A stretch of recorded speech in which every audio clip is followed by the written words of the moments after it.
Okay. Hello, dear friends. Good evening. Such a beautiful, beautiful evening. Story time. So the other day, one friend mentioned about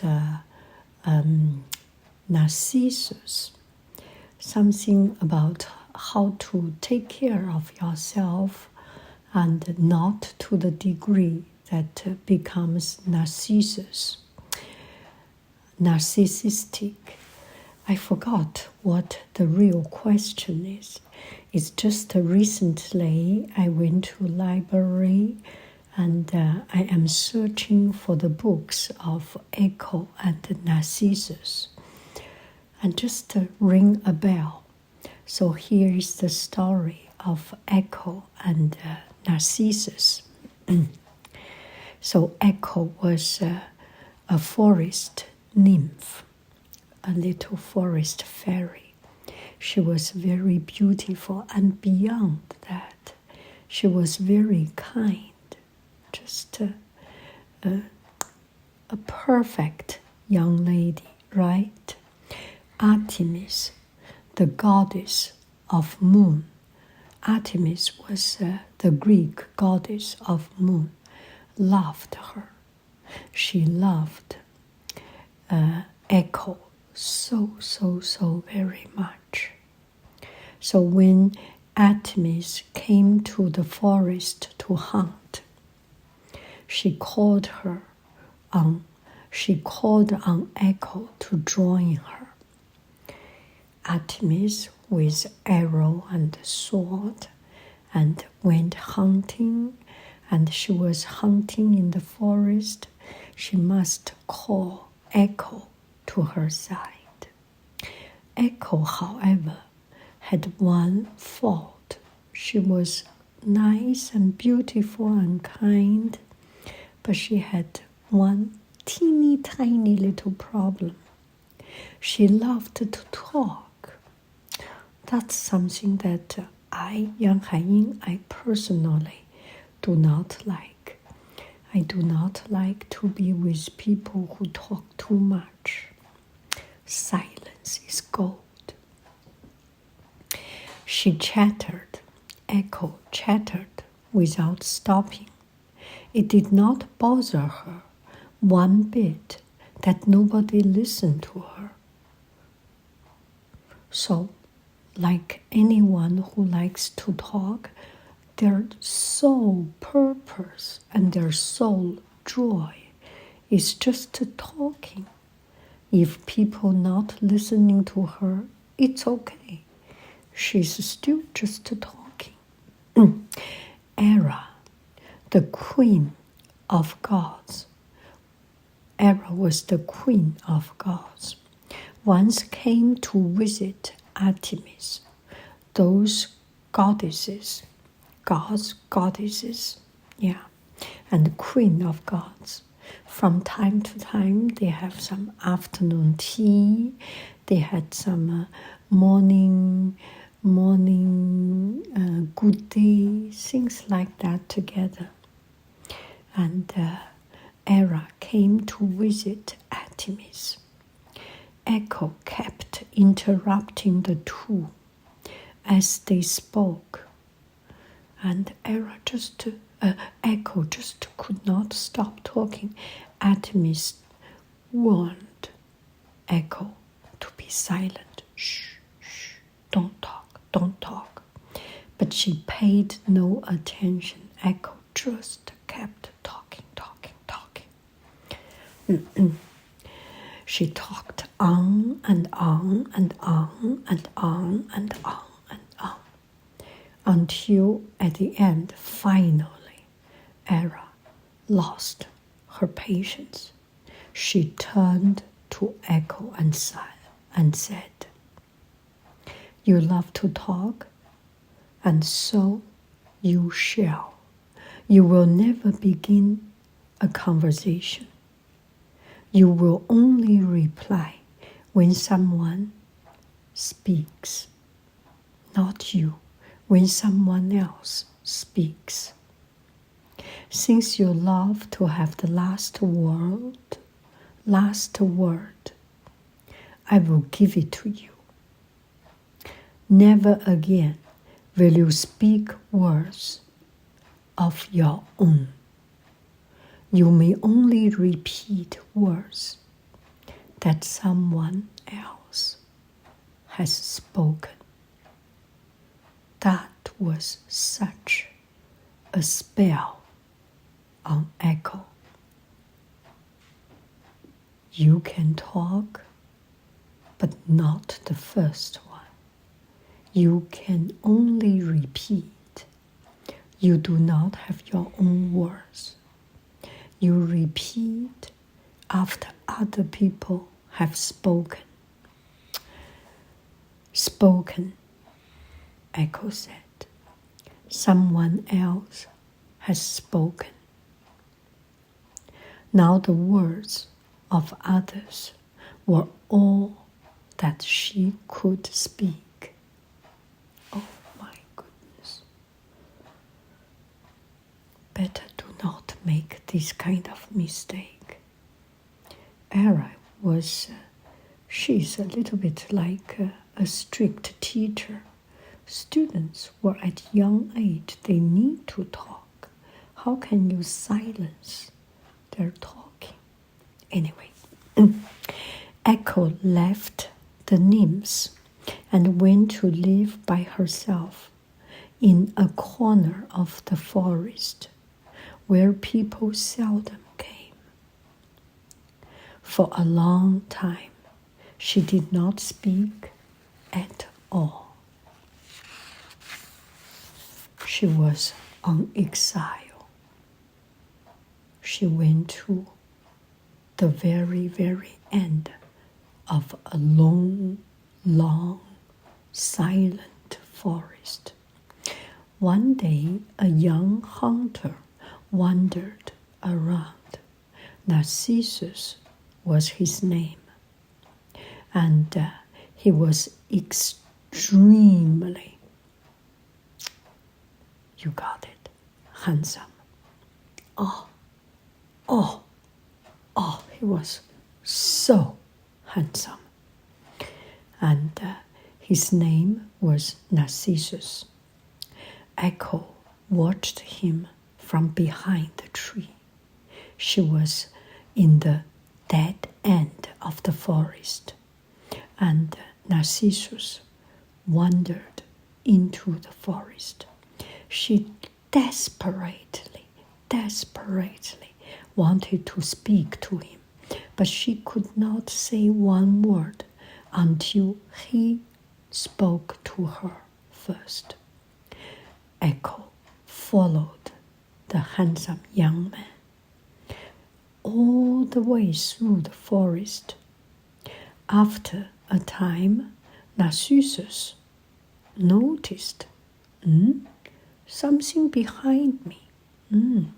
He smiled and called, "Hello, who are you? What is your name?" "What's your name? Your name, your name, your name," said Echo. "My name is Narcissus."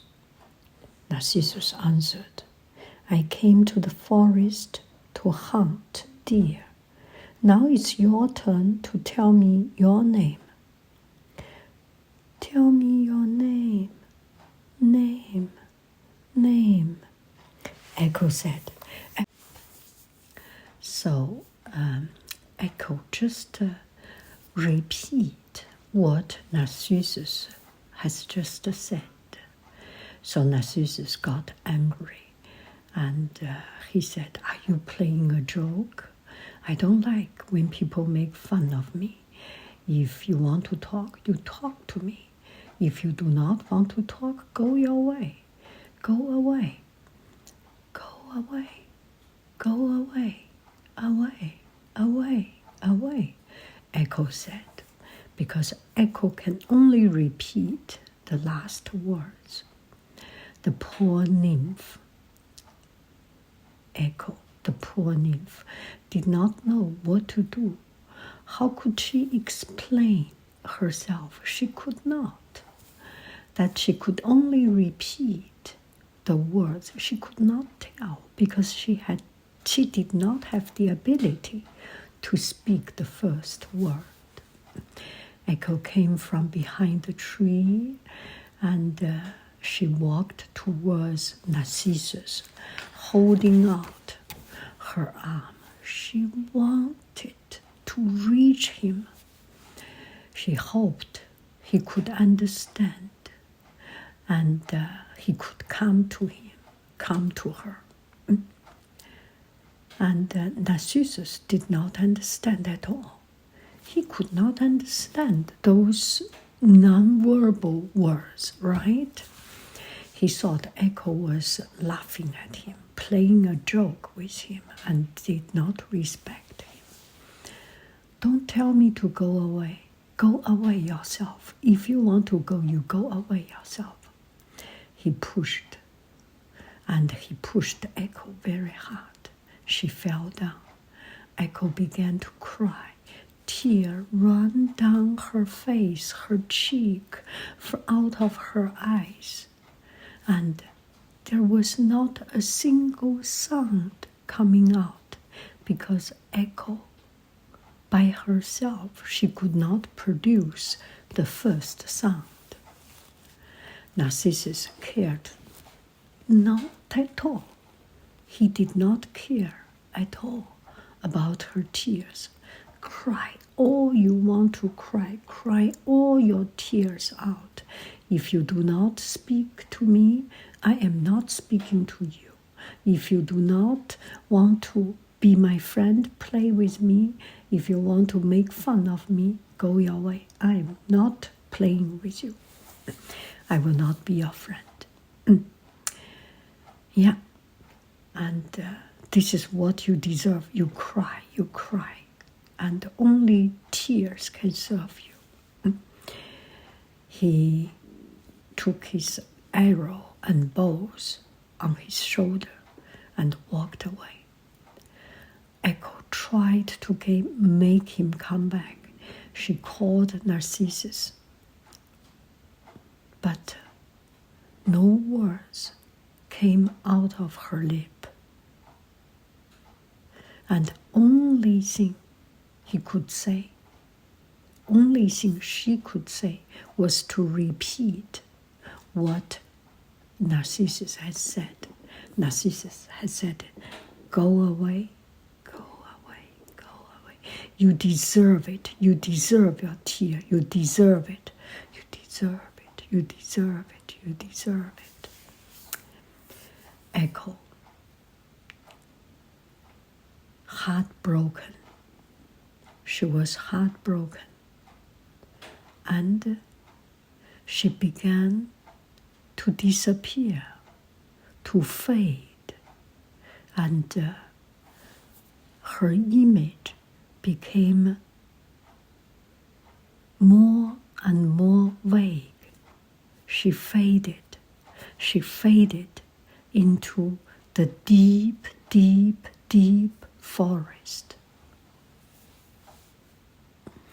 until no longer there was not even a trace of this beautiful forest nymph, this beautiful lady, Echo.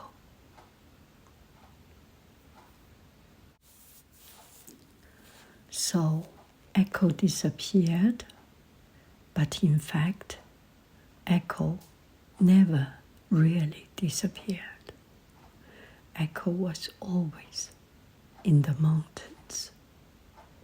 And whenever we go to forest, whenever we go to mountain, we call, we cry, we shout, and there will be this lingering sound.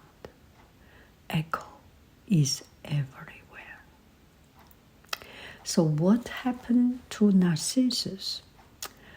So Narcissus was quite cruel and rude to Echo. And Artemis is a good friend of Echo. So Artemis, the god of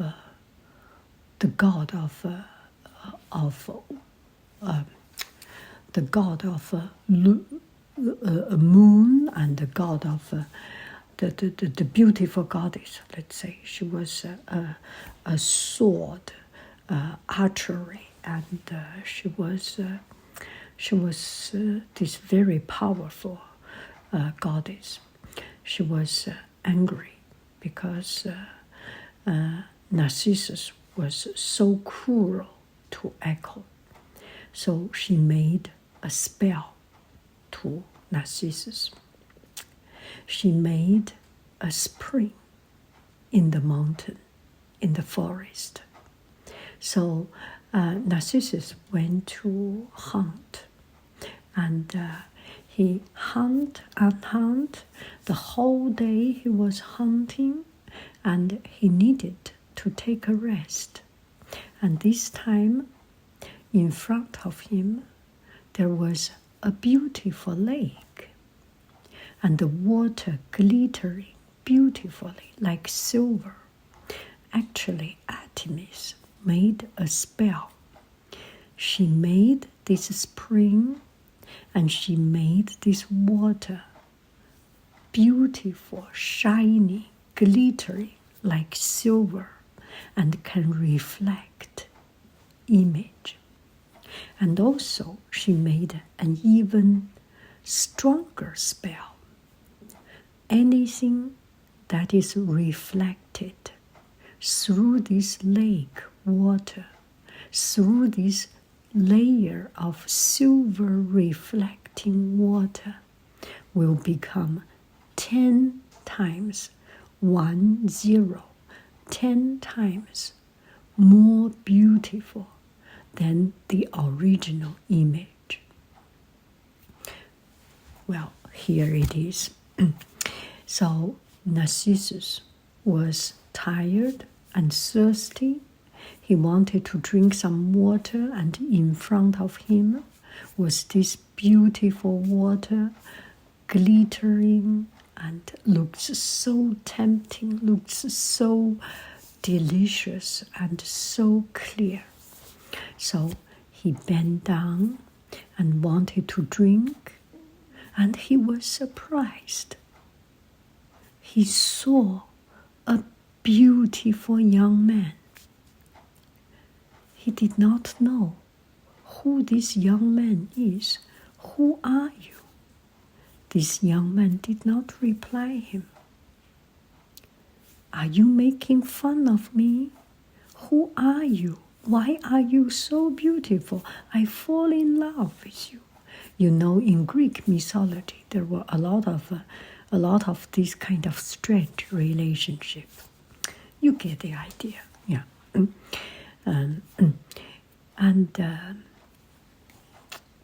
Narcissus has the freedom to fall in love whoever he wanted to fall in love, and he fell in love with this image, with this young man. And the truth is, he did not know that was his mirror image. It's himself. He had never seen such a beautiful young man. He had never seen such a perfect image, because it's 10 times more beautiful, prettier, more handsome, more charming, more attractive than himself.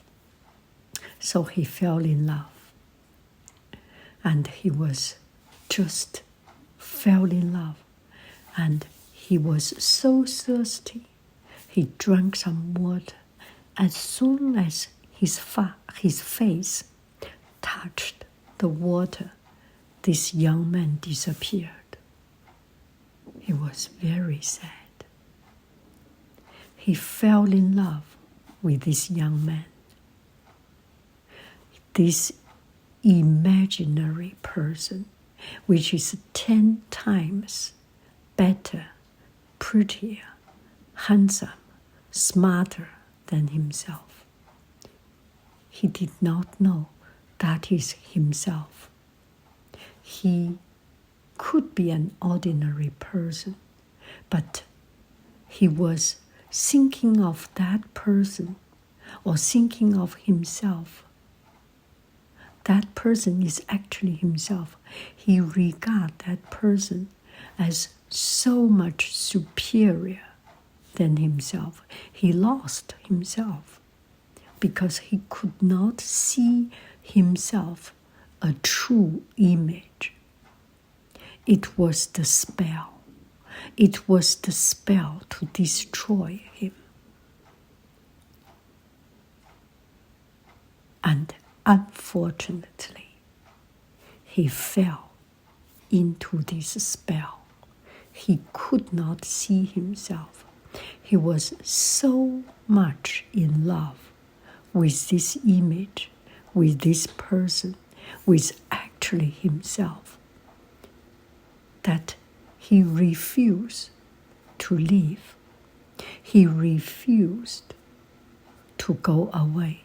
He refused to touch the water.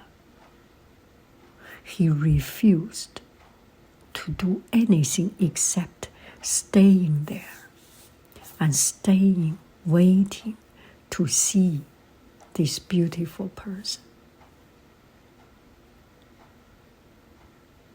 Eventually, he is gone. He is gone. So, the forest nymphs, there are many beautiful forest nymphs. They know Echo's story. Echo fell in love with a beautiful young man, Narcissus, and they look around and wanting to help Echo to find this young man.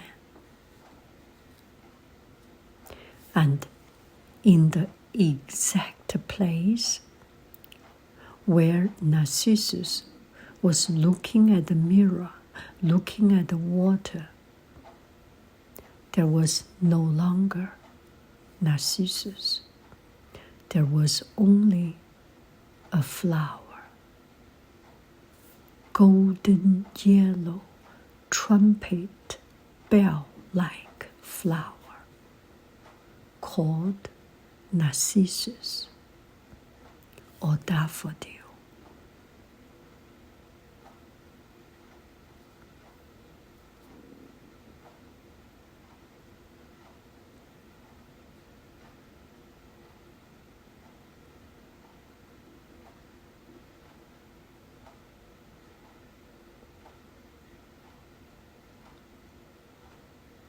Love yourself,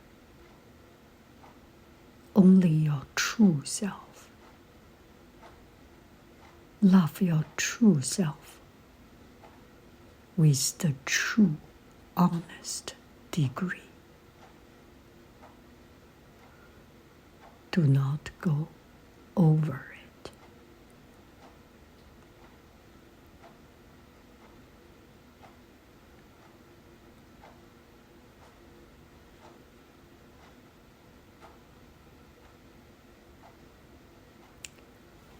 That's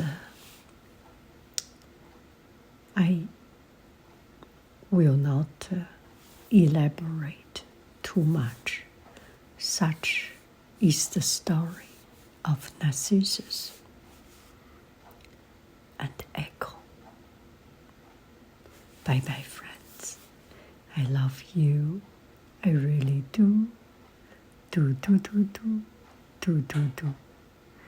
Goodbye. Bye. It is almost springtime. If winter has come, can spring be afar? Spring will come. It is in this darkest, coldest, most unbearable time, we prepare ourselves for spring to come. And we welcome the original Narcissus flower, daffodil.